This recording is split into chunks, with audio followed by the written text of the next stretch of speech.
Ay, ano yung mabasa din o magsubay kita sa Biblia, ay mabasa na to. Ang Salmo 18:18 nagtubaan din diri.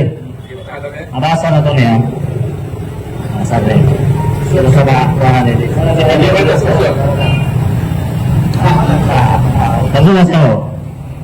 Aron ang katauhan makaila. Ano? Na ikaw lamang na mao si Jehovah, ikaw lamang ang labing hataas.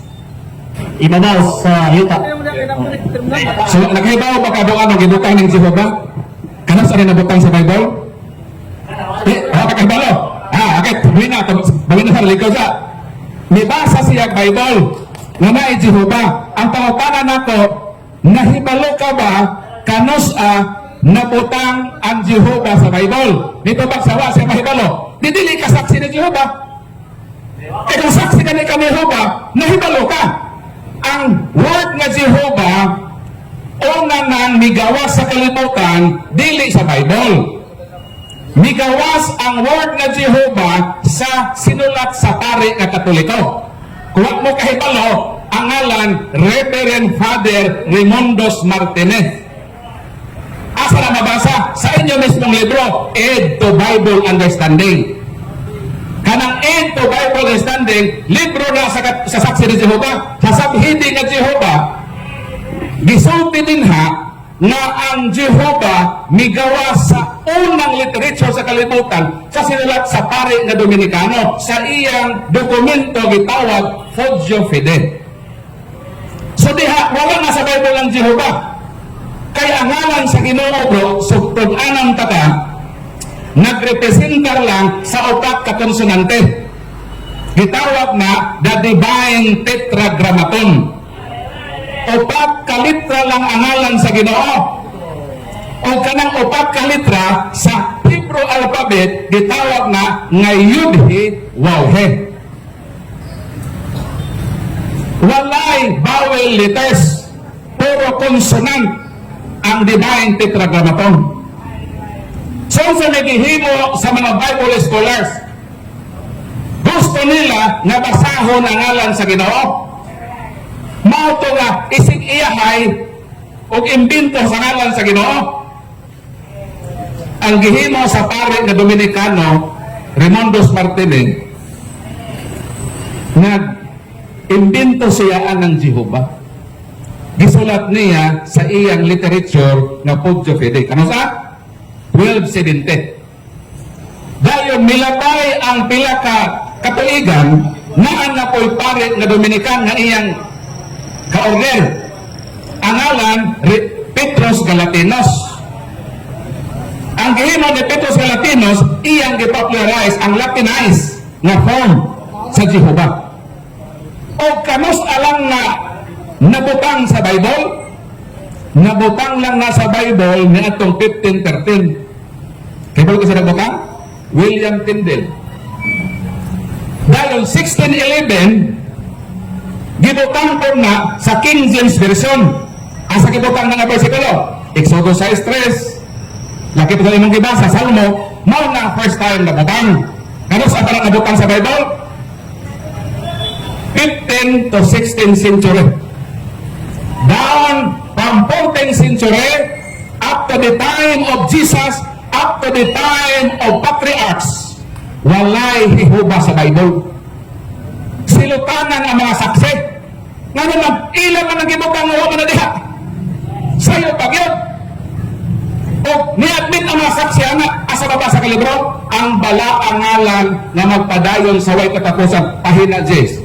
Ang Jehovah dili insakto na ngalan sa Dios. Sila na mismo nag-ingon na dili insakto.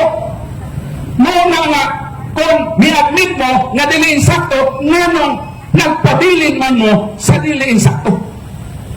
Nga na may insakto o sa may insakto?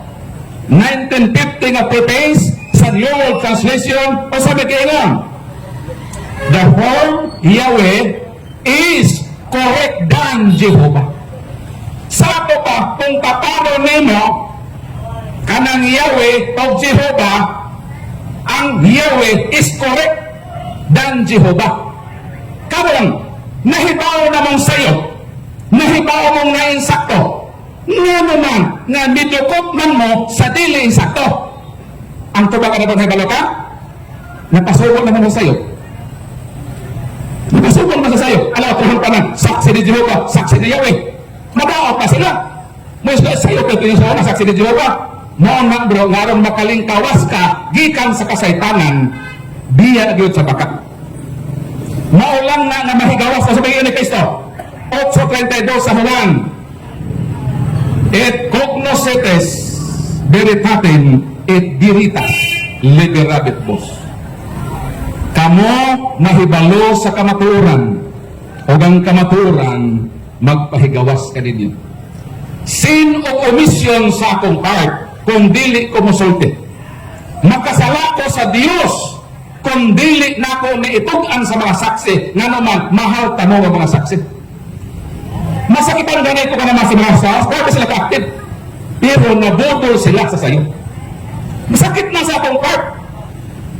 Santiago 4:17, kung nahibalo ka sa matarong o di na nimubuhaton makasala. Manang pasaylo ako kung salak man o galing ang akong pagsir ninyo, pasayloan na lang ko daan, nga naman bahalag inyo kung pakasaton basa sa mata sa Ginoo, wag na ko'y sa kaniya, nga naman ako namang gisulti, ang angay isulti para ninyo, ug magpadayon mo niya kamo na ang manubag sa Ginoo, wag na ko'y labot ninyo. Mauna ang ignorante, gi-ignore bisan na sayod na sa kamator, nga nang nabutang na diha kay gibutang na ni atong 15:13. Unsa man kay itawag nato bro sa Dios? Kining inyong basa, wala mo kabasa ini. Ikabasa mo kay para mahibaw gyud kag unsa itawag gyud sa Dios. Kaya hiho pa man ginila. Dan sayo, hiho pa gyud sila. Nalipay bang Dios ana ato pagdili. So magingon sa Dios. Jeremias 3:19. O ako miingon, ha, ang Ginoo ningon ha, unsay gusto sa Ginoo nga itawag niya, o ako miingon, amahan kamo mutawag kanako. Unsa daw? Unsa daw ang gusto sa Dios nga itawag niya? Amahan. No na mitudlo si Kristo sa Mateo 6:9, miingon si Kristo, pag-ampo kamo sa ingon niini nga paagi. Amahan namo na anaa ka sa langit. Ayaw ang Jehova. Nga naman, wakay batasan ana. Ang akong amahan si Tudoro, alima, na tao dinhi sa kababaran. Ang akong papa na tao dinhi na ining lungsura. Ang akong papa, di yun kumutawag niya nga Tudoro. Pwede ba nakita mga anak mo yung sa kapatid nga sa tatay ni Tudoro? Alfredo Mika. Alfredo, mangaon at Alfredo ba? Kung buhato na sa imong amahan, silian mo din mong banistalwa. Ayaw yun buhata na tawgo nimo ang imong amahan na Alfredo. Ako, sa tibuok na kong kinabuhi, wag yun ko mo ingon na Chodoro, adto na ko Chodoro, miskila na ko Chodoro. Chodoro, naka na Chodoro, baka mahaw na ka. Nga naman, kung buhato na ko na, may batasan ko kapag-ganap. Ang ako kung himuon, mo yun ito nga pa. Ha? Bisan ko masigil, mga na ba? Bisan pa pinabunda kong tigo, wak man ako ito pang iyanganan. Migamit man kong substitute, isip pag-respito, nunang sakto ang mga Hudiyo. Nga di yun sila mulitok sa Dibayan Tetragrammaton, gibutangan og substitute na Adonai. Kay kanang pagbutang day ni mo og sign na og reverence. Kanang paglitok ni mo sa impersonal, sign na sa pagkaway batasan. Pagtuo mo sa masak sa nakapatol sila anak, nahino sila may batasan ng mga anak sa Ginoo. Sayo lang ka, isi-isiho ni mga hiho ba? Bakit batasan anak? Sama kitang mga anak, ayaw yung tawga ang inyong amahan sa iyang personal name, butang ni og pa, dad, tay, sign na og reverence. Kaming magkatolito ay maumay pagbuot sa Dios na tawgon siyang amahan o maumay teaching ni Kristo Ningon ni kaysa ka, pag-ampo mo sa ikanang pagi, hihuba na mo nga naa ka salat. Ningon di? Ningon wala? Wala. Ningon na, amahan na mo. Huwag mga hihuba na mo. Uy, papasan ni kaysa ano, maghihuba na mo. Sakto ang Katoliko. Nga kita, di kita matawag sa iyang personal name, maway respeto ng kawibatasan. Gamiton din nato ng amahan. Nahibaw naman ang Diyos ba? Kinsa na amahan ang atong isgutan. May nabasa siya, duhara ba'y amahan brad? May amahan sa bakat ang yawa. Ano, yawa din mo isangpit. Ang Ginoo man, nahibaw man Ginoo sa imong heart. Sumanan ko ba brad? Noon nga ang Jehovah, wagod nga dili part sa Bible. Isok-sok na sa mga tao. 7,000 times sila isok-sokan. Pero ang ingon ang Ginoo nga amahan ang itawag na ano basahan na ilista na. Jeremias 3:19. Amahan ang inyong itawag nako. Mga sakto pang Katoliko. Di ta mo tawag Jehovah ha? Kay water respeto, water batasan na. Magpareho ka sa masaksiyan ng water respeto sa Diyos. Amahan ba itong tawag? Imong amahan, tay, dad, papa. Ayaw tawag ka iyang personal name. Nahibalo naman kasi ang name. So, respetuha siya, butang og substitute. So, man ito ba sa pagutana? O pwede ba mapadayon ka pagutana? Salamat ko ha. Sorry lang ko ha. O panalitan mo, sakit to, magkamaturan. Kasi lang ang ko ha.